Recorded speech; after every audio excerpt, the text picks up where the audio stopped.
Marie-Poto Ramadan, on parle depuis quelques heures, depuis quelques jours même, de ces déclarations fracassantes de cet ancien membre de l'UPC, coordonnateur, en contact direct avec Ali Darassa. Ali Darassa, c'est un nom qu'on connaît en République centrafricaine. C'est un nom qu'on connaît dans la déstabilisation de la République centrafricaine. Ali Darassa, Maxime Mokom et tous les autres. Qu'est-ce qui, d'après vous, Marie-Poto Ramadan, peut expliquer le silence qu'on observe? Parce que depuis l'apparition de cette information, aucun média occidental n'en parle.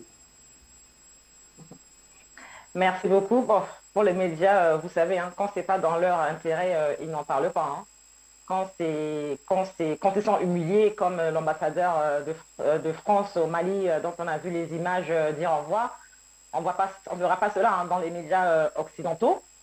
Mais après, en ce qui concerne la RCA, ben, d'après celui qui a été chauffé là, on lui a remis une lettre afin qu'il puisse mieux faire que l'année dernière. Ça veut dire que vraiment ces gens-là ne changent pas leur manière de faire les choses. Ils insistent et ils persistent à détruire ce que le président Faustin Archange Touadéra a décidé de faire. Et c'est très, très, très dommage. Moi, je dirais une chose. Hein, si réellement, je pense, hein, d'après ce que dit M. Luc Miquet, parce il s'y connaît, si des motos ont réellement été distribués, que c'est dans leurs habitudes, comme on voit sur beaucoup d'images à chaque fois, pour moi, ce sont des chairs à canon et qu'on en finisse. Si on pouvait même les faire exploser, excusez-moi, mais il n'y a pas... Les terroristes, on les tue, on ne joue pas avec. Même en France, l'intention vaut l'action. On ne blague pas avec ça. Et dans ce qui concerne le dialogue, moi je dis, on met ça de côté. Vous avez parlé de dialogue, oublions le dialogue pour l'instant. Même si on le fait dans 5 ans, il n'y a pas de souci. On le fera quand le pays sera pacifié, mais véritablement à 100%. Que ces gens-là soient neutralisés dans le désert. Ce sont les images qu'ils aiment bien nous mettre sur les réseaux sociaux. Dans le désert, en train d'intimider, en train de menacer, qu'ils soient exécutés, mais sans la moindre pitié. Il ne faudrait pas que les présidents des pays voisins viennent parler de frontières ou de violations de quoi que ce soit. Parce que même si les rebelles ne sont pas sous leur contrôle, ça montre bien que Baba Ladé est un très très grand rebelle qui a travaillé avec avec Ali Darassa. Donc si aujourd'hui il fait partie des très très très proches du président tchadien, nous ça nous pose déjà problème. Je l'ai déjà dit ici, on n'est pas pour la guerre avec le Tchad, on est pour la paix. Mais que ce Baba Ladé soit officiellement installé à ses côtés, forcément ça cache quelque chose.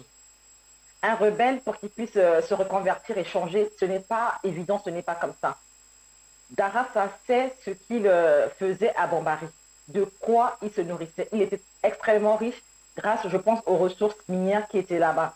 Il se faisait armer ou réarmer par les Occidentaux parce qu'il les fournissait en matière minière. Et il n'y a pas que lui, je veux le dire aujourd'hui, peut-être choquer certains, mais ce n'est pas mon problème, je suis désolée. Les prêtres en Centrafrique, ils sont pour quelque chose. Parce que quand ils vont dans les provinces, on ne fouille pas leurs camions, on ne fouille pas leurs voitures, leurs bagages. Eux aussi, ils sont des canaux par lesquels passent ces espions, que ce soit les espions du Vatican ou bien les espions occidentaux. Ça, on doit en parler. Je n'ai pas peur de le dire, je ne mange pas la communion entre les mains d'un cardinal en RCA. Ça aussi, on doit en parler. Parce qu'il ne faut pas faire semblant de venir parler au président qu'il faut dialoguer, que si on est RCA, parce qu'on est prêtre ou parce qu'on est pasteur. C'est eux aussi qui sont des passeurs entre le Vatican, la France et les rebelles.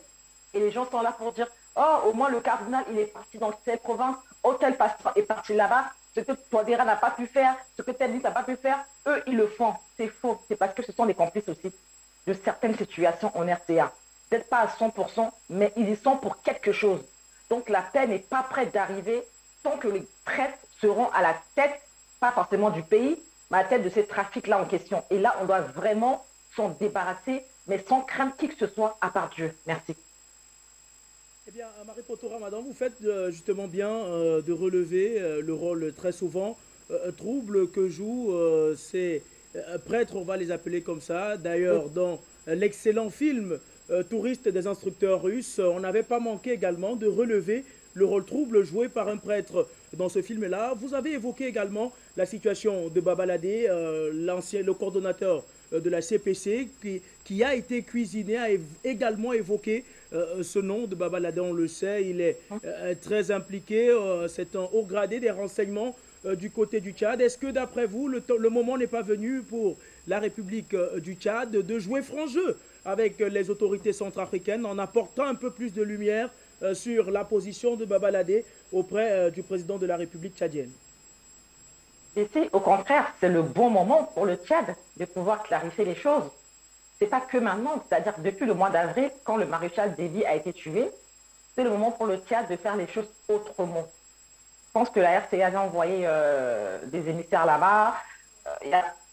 Peut-être quand il y a eu un souci au niveau de la frontière, le Tchad doit se mettre à table avec la RCA et de discuter. Je crois qu'un jour, il y a M. Badakane qui a dit sur le plateau ici que est-ce que militairement, le Tchad peut maintenant faire face à la Centrafrique qui a bien été formée militairement par les Russes. À un moment donné, on était bas, certes, parce qu'on n'avait pas d'armée, on n'a pas tassé jusqu'à ce que le président Touadéra n'arrive. Maintenant, la RCA, militairement, même aidée par ses alliés, a une armée qui est solide. Nos FACA ont suffisamment été sevrés à cause de cet embargo qui n'est pas encore terminé. Et ils ont beaucoup appris, mais beaucoup appris et sont maintenant ce qu'on appelle des vrais garçons.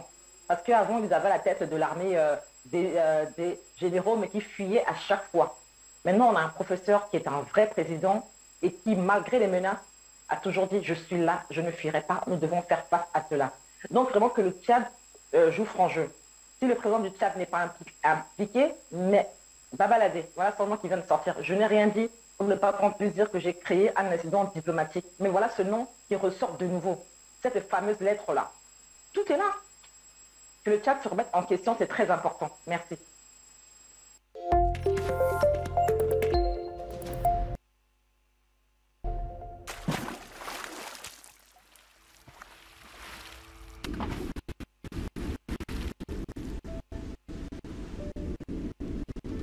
Afrique Média.